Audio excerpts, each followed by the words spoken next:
Alright, so for this Nearpod lesson, we're going to learn how to make one. So first, you will make an account on nearpod.com, and well, you just go there, and then it'll have a create an account screen. It's free to anybody. And then you're going to hit new lesson in order to make a lesson plan.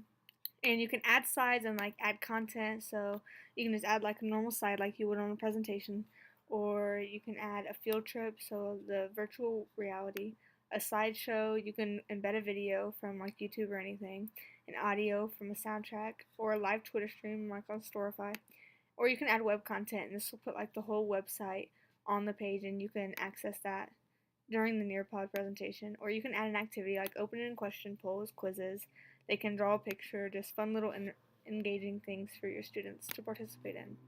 But for this one, I already created a presentation with Google Presentations, so you can import that from your drive.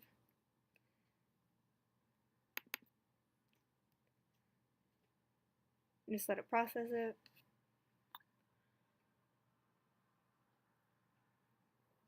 Alright, so then my whole presentation is basically done now, but in order to make this more engaging and effective for me and the students, I'm going to add an open-ended question at the beginning that says, what do you think ACE stands for?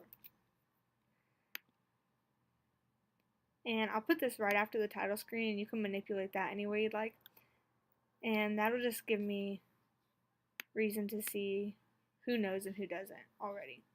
And then I'm also going to add a poll, so add another activity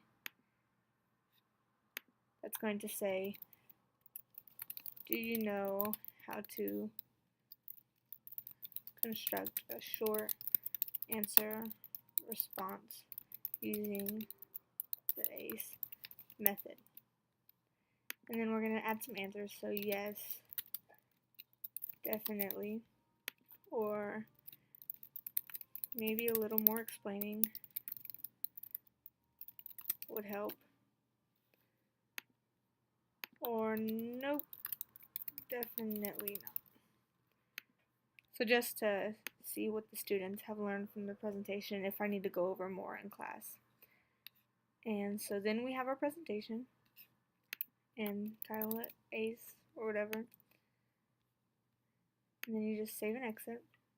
And you can add the grade. Mine's 11th and 12th, and English Language Arts. You can add a description here, but since we're just doing this, I'll just keep going. And now you have a presentation, and you just click Live Lesson whenever you're ready to present to your students, and a code will pop up to enter inside of the Nearpod. And so when they open Nearpod on their own devices, there is this, and they can enter your code and then follow along with your presentation as if it was like reading a book in class lab. So then you will go through your presentation, and here you can see how many students in your class are participating.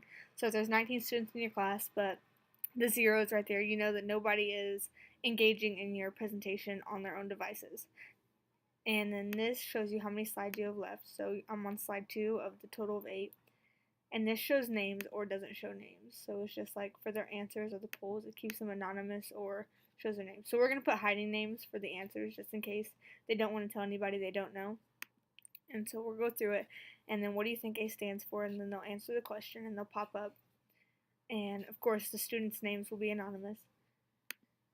And when you get the answers, you can just click through them and share them in class. And then you go through the presentation, and then you'll have the poll at the end, and the students can answer these on their own devices as well. And then you can just see how effective the PowerPoint was, and if you guys need to go over more of it.